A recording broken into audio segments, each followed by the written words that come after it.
I wasn't supposed to hear it.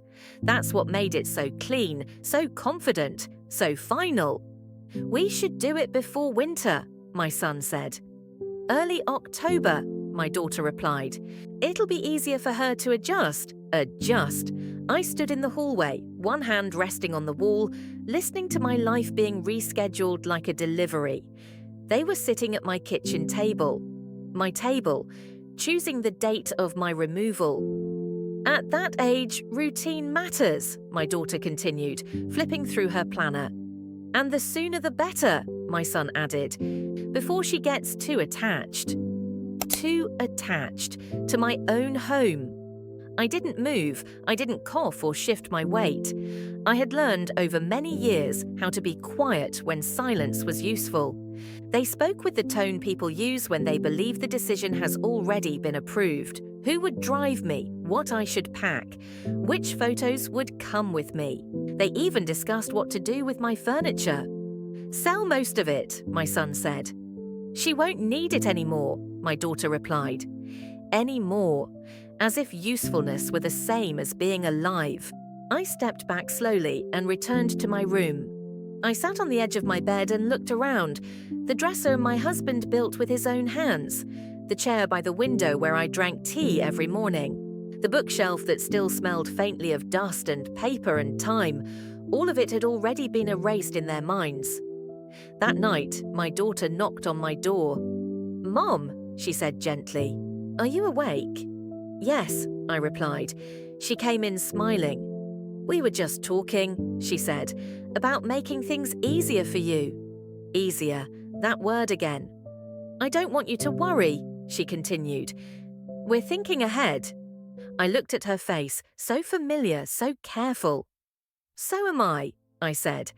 She laughed softly. "You always say that."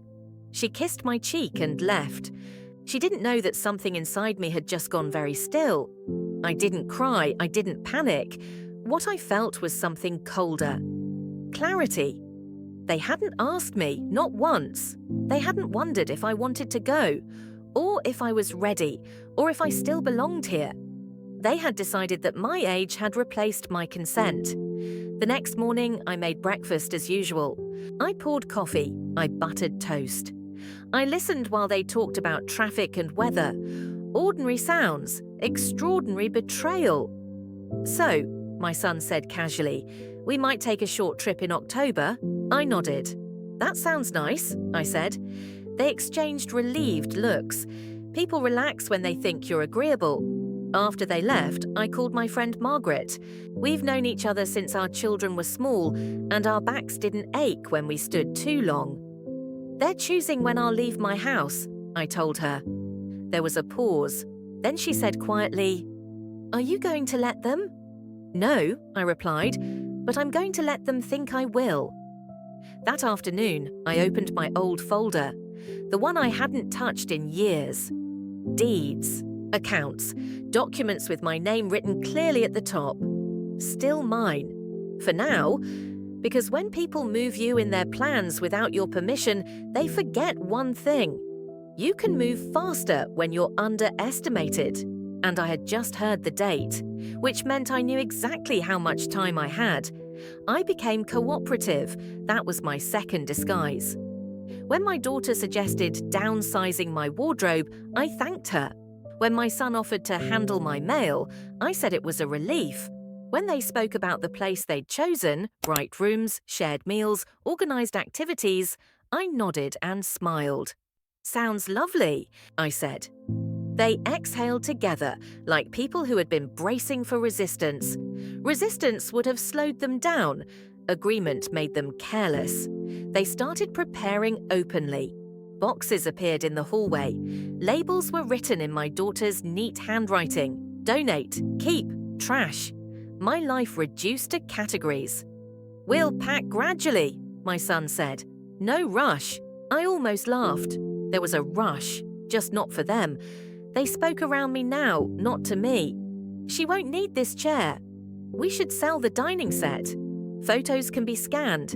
I sat in the corner and knitted, counting stitches, letting their words pass through me like wind. I was listening. At night, when the house slept, I worked. I gathered originals and made copies. I photographed documents and saved them to a small drive.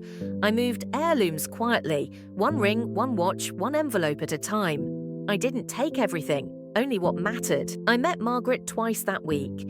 We didn't sit at my house. We sat in a cafe where no one knew us. I don't want drama, I told her. I want control. She nodded. Then don't warn them. My daughter booked an appointment with a social worker. She'll help with the transition, she said brightly. Of course, I replied. Inside, something settled into place. They were documenting everything. So was I. The social worker came on a Thursday. Kind, professional, young. She spoke slowly, carefully, as if I might drift away mid-sentence. Do you feel safe here? She asked. Yes, I said. Do you want to move? She asked. I paused, just long enough to look uncertain. I trust my children, I said. My daughter squeezed my hand. The social worker smiled and wrote something down. Trust can be very expensive. After she left, my son said, "See, this is going smoothly." Yes, I agreed, very smoothly. That night, I called my lawyer. Not the family lawyer, not anyone my children had ever met. A woman my age. Her voice was steady. "Tell me everything," she said. So I did. When I hung up, I felt something I hadn't felt since my husband died. Not grief, strength. Because while my children were preparing a place for me to disappear into, I was preparing a future they hadn't planned for at all. October began to feel close, not because of the weather, because of how confident they were. My son started speaking in timelines. 2 more weeks, he said once, checking his calendar. Plenty of time, my daughter replied. We're ahead of schedule. Ahead. As if this were a project with milestones. They brought more papers, always papers, forms clipped neatly, tabs in bright colours, places marked where I was supposed to sign. Just confirmations, my daughter said. Standard procedure, my son added. I took my glasses from my pocket, put them on slowly, and read every line. They shifted in their chairs. People grow impatient when you stop performing helplessness. This one just gives us permission to coordinate your care, my son said, tapping the page. And this one is about finances, my daughter added quickly. Nothing changes. Nothing changes. I had learned that phrase well. I'll sign, I said finally. Their relief was immediate, but I didn't sign where they pointed. I signed where I had marked earlier. A small addendum, prepared by my lawyer, attached legally. Easy to miss if you assume obedience. My daughter didn't notice, my son didn't read. They never did. That addendum did 3 things. It limited access. It required my direct approval for transfers. And it named an independent advocate, effective immediately. Margaret. I handed the papers back. My son gathered them quickly, smiling. Good, he said. That's done. Yes, it was. Just not the way he thought. The next week, they started preparing my goodbye. Friends called. Distant relatives sent messages. People spoke to me with the gentle pity reserved for someone being quietly removed. Change can be hard, one woman said. Yes, I replied, especially when it's not yours. At night, I dreamed of my house empty. Not sad, just quiet. Waiting. One afternoon, my daughter came into my room holding a list. What do you want to take with you? She asked. I looked around slowly. Very little, I said. She smiled, relieved. Minimalism makes dispossession easier. What she didn't know was that the important things had already left. Documents, accounts, authority, all moved quietly without boxes. I met my lawyer again. Once they try to activate the move, she said, everything becomes visible. I'm ready, I replied, and I was. Because the mistake they made wasn't cruelty, it was certainty. They were so sure I wouldn't object. They never imagined I'd already changed the rules. They chose a Monday. People who believe they're in control like Mondays. Clean, efficient, unquestioned. It'll be the 14th, my daughter said over breakfast, pretending to check her phone for messages. The facility has availability, my son added. Everything's arranged? Arranged. Such a comforting word when it isn't your life being rearranged. I stirred my tea slowly. The 14th, I repeated. They nodded together, relieved by the echo. Agreement makes people careless. They told others before they told me. That's how I knew it was final in their minds. Neighbours stopped by with concerned smiles. A distant cousin called to say how brave I was. Someone sent flowers with a card that read, "New beginnings." New beginnings. I had lived in this house for 43 years. Boxes multiplied, the van was booked, the checklist printed. My daughter taped a schedule to the fridge. Monday, 9 a.m., like a doctor's appointment. On Saturday, my son said, "We'll pack the last things for you." For me, I asked. "Yes," he said patiently. "You won't need much." I nodded. "Of course," I said. Inside, I was counting hours. That night, I didn't sleep, not from fear, from focus. I walked through the house one last time, touched the door frames, the banister, the window by the stairs where the light always fell in the afternoon. I wasn't saying goodbye, I was reminding myself what I was protecting. Sunday afternoon, Margaret came over. They barely acknowledged her. "She's just helping Mum pack," my daughter said dismissively. Margaret smiled and nodded. Let them underestimate her too. In my room, Margaret closed the door and whispered, "Everything's ready." "So am I replied. She squeezed my hand. That evening, my daughter brought me a folder. "Just a review," she said. "So you feel included?" Included after the decision was already made. I flipped through the pages calmly. Then I closed the folder. "Thank you," I said. She smiled, satisfied. They slept well that night. I know because the house was quiet, too quiet, the kind of quiet that comes when people believe tomorrow belongs to them. I woke before sunrise, dressed carefully, chose my jewelry, put on lipstick I hadn't worn in years. Not because I was going somewhere, because I was about to be seen. At 8:45 a.m., the doorbell rang. The van, right on time. My son straightened his jacket. My daughter took a deep breath.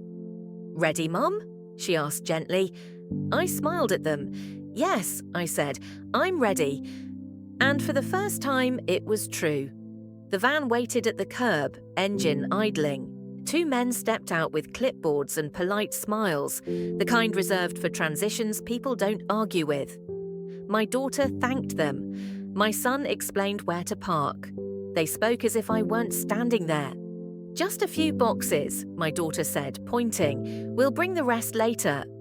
Later had been decided without me. Neighbours paused on their morning walks. A woman across the street watched from her porch. Witnesses. I'd hoped for witnesses. "Mum," my son said softly, "we should get started." I nodded and took a step forward. Then I stopped. "I'll need a moment," I said. He sighed, patient, practiced. "We're on a schedule." "So am I replied. I reached into my purse and took out a folded document. Not dramatic, not rushed, just paper. "I won't be moving today," I said calmly, "or any day without my consent." My daughter blinked. "What are you talking about?" "This," I said, handing the document to the man with the clipboard, "is my directive." He scanned it once, then again. His smile faded. "Mum," he said carefully, "this states you're not authorized for transport without my explicit approval," I finished, "which I'm not giving." He looked at my son. My son looked at my daughter. My daughter laughed, thin and brittle. "There must be a mistake." "There isn't," Margaret said from the doorway. They turned, startled, as if she'd appeared from nowhere. She hadn't. They'd just stopped noticing her. Margaret held up her own folder. Same calm, same certainty. "I'm the named advocate," she said. "Effective last week." The men exchanged glances. "Then we'll need to step aside," one said. "We can't proceed." My son's face reddened. "This is ridiculous." My daughter whispered, "You went behind our backs." I shook my head. "I went in front of my life." The men returned to the van. The engine cut. The street seemed to hold its breath. Neighbors watched as my son argued, quietly, urgently, into his phone. My daughter stood frozen, the folder slipping from her hands. The schedule on the fridge fluttered in a breeze from the open door. Monday, 9 a.m., crossed out by reality. "I trusted you," my daughter said finally. I met her eyes. "You trusted my silence." Margaret poured tea in the kitchen like it was any other morning. I sat at my table. My table. The house settled around me. The van drove away, slowly, empty. That afternoon, the calls began, from relatives, from friends. Confusion replaced pity. "Are you all right?" they asked. "I am," I said. "I'm staying." My children didn't stay long. They left separately, without a plan, without certainty. When the door closed, I felt something lift. Not triumph, not anger, weight. Because control doesn't return all at once. It returns the moment someone believes you'll hand it over, and you don't. They tried to explain it away. That was their first instinct. Control the narrative. My son called relatives before they could call him. "There was a misunderstanding," he said. "Mum got confused. Paperwork issues." Paperwork is the word people use when the truth doesn't cooperate. The facility called that afternoon. Not me, them. I know because my daughter stormed into the house with her phone pressed tight to her ear, whispering sharply in the hallway. "Yes, she's fine. No, she agreed. We'll reschedule." Reschedule. As if consent were a calendar conflict. When she came into the kitchen, she didn't sit. "This is getting complicated," she said. "You embarrassed us." I looked up from my tea. "You scheduled my life without asking," I replied. "That was complicated." The facility asked for confirmation in writing. They wanted my signature, my voice, my decision. They didn't get it. My son tried authority next. He brought up doctors, assessments, concerns about safety. "You can't live alone forever," he said. "Forever?" I asked. "I'm asking for now." He had no answer for that. The calls spread. Aunt Helen, Cousin Mark, an old family friend who used to babysit my children. They all asked the same question, carefully worded. "Do you really want to stay?" "Yes," I said. That was all. Margaret helped me draft a short message. Not defensive, not emotional. Clear. I am competent. I am staying in my home. Any future plans will be made with my consent. We sent it to the people who mattered. The noise quieted. My children, however, grew louder, just not with me. They argued with each other. Blame surfaced. "You rushed it. You said she wouldn't notice. This was your idea." I heard fragments through walls and open windows. Fear does that. It turns allies into mirrors. That evening, my son tried one last angle. Soft. Almost kind. "We're just worried," he said. "You're alone." I met his eyes. "I was alone when you planned to move me," I said. "I survived that." He looked away. The next morning, the facility sent a final note. "Without direct consent, we cannot proceed." Proceed. The word tasted different now. I went for a walk around the block. Neighbors nodded. One woman smiled and said, "Good for you." I smiled back.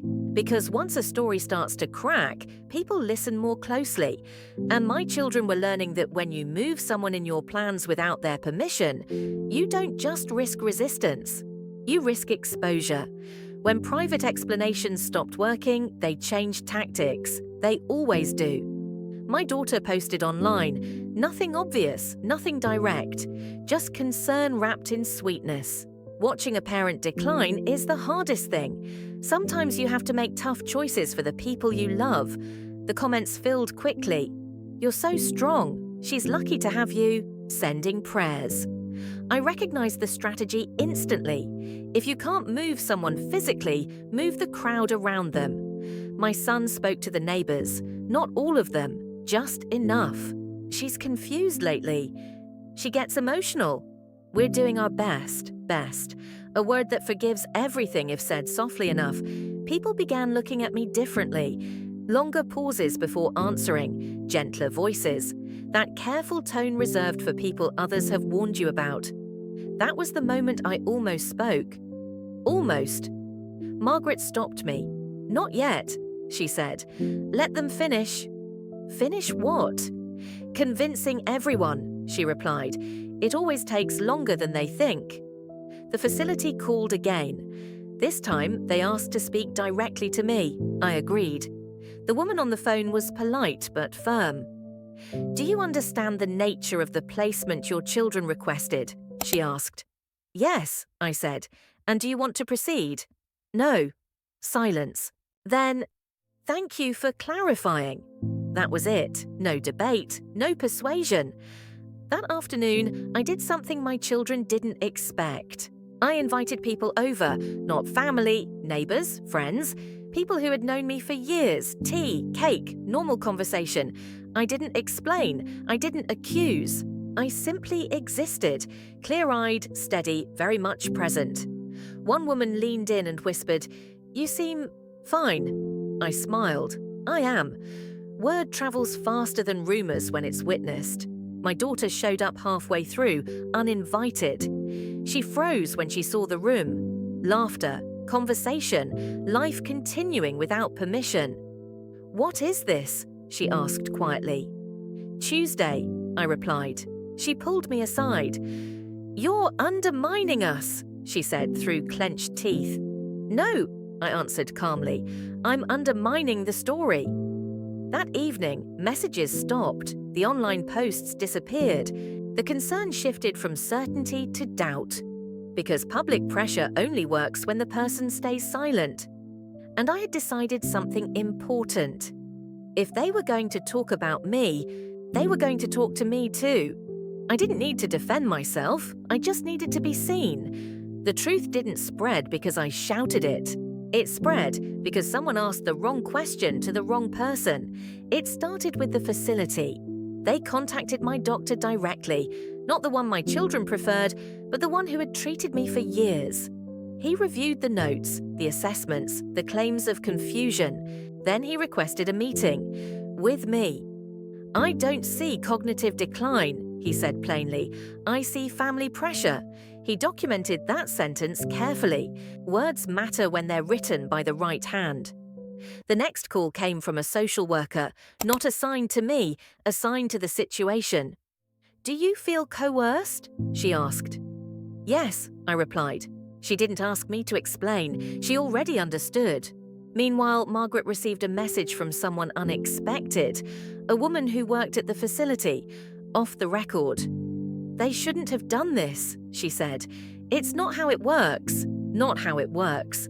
When consent is missing. My children felt it before they understood it. Phone calls stopped being returned. Emails went unanswered. People who had nodded sympathetically now avoided eye contact. The air around them changed.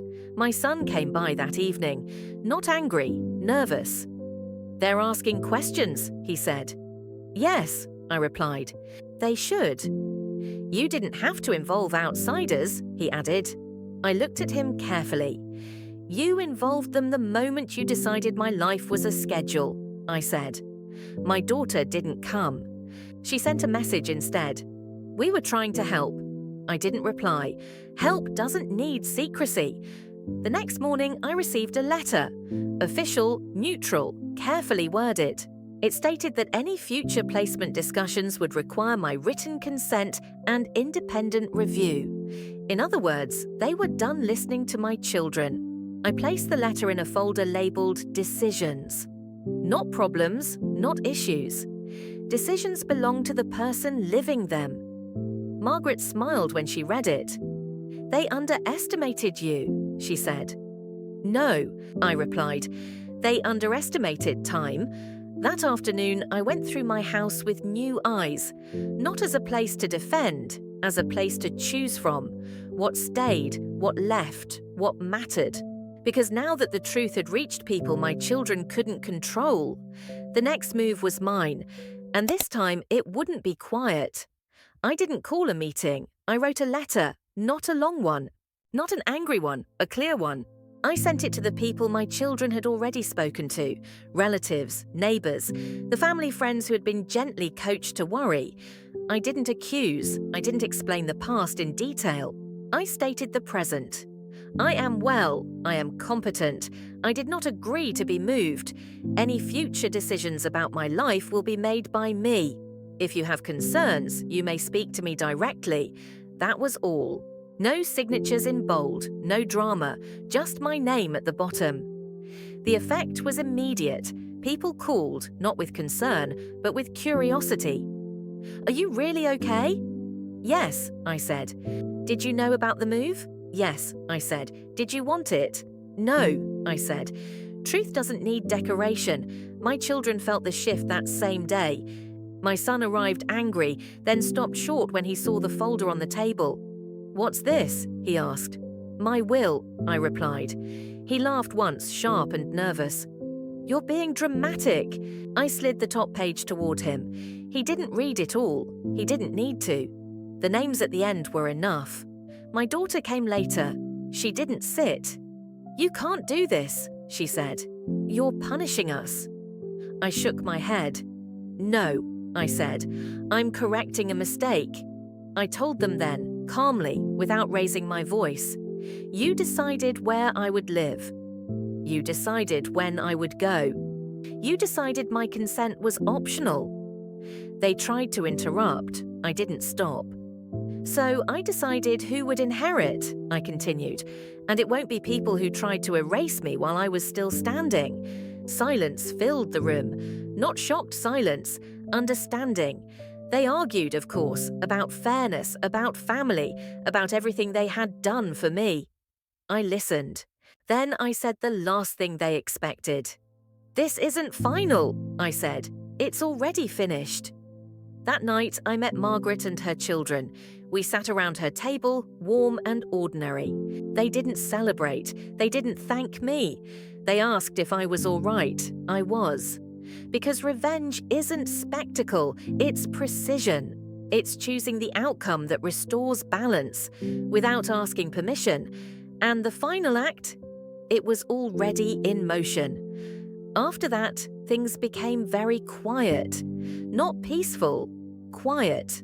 The kind of quiet that comes when people realize the conversation is over and the outcome is no longer negotiable. My son didn't come back. He sent messages instead. Short, careful, legal sounding. We should revisit this. People will misunderstand. You're making a permanent mistake. Permanent? He finally understood that part. My daughter came once more. No anger this time, no strategy, just disbelief. You're choosing strangers over us, she said, sitting stiffly at the edge of the chair. I corrected her gently. No, I said. I'm choosing people who didn't plan my disappearance. She looked down. That was the first time she didn't argue. The paperwork finalized quietly. Signatures, witnesses, seals. Nothing dramatic. The most important decisions rarely are. Margaret's children never asked for anything. They helped with small things. They showed up when invited. They left when I was tired. They treated my time like something valuable. That was why they were chosen. I stayed in my house, not to prove a point, because it was mine. I planted flowers in the spring. I repainted the hallway. I replaced the chair by the window. I lived. People stopped whispering, then they stopped watching. Life moved on. It always does, just not in the direction people expect. Sometimes late in the evening, I think about the moment in the hallway when I first heard them choosing the date. How close I came to believing I had no say. How easily silence can be mistaken for agreement. They thought I was too old to object. What they didn't understand was this. At my age, you don't waste time fighting loudly. You make decisions quietly. You put them in writing.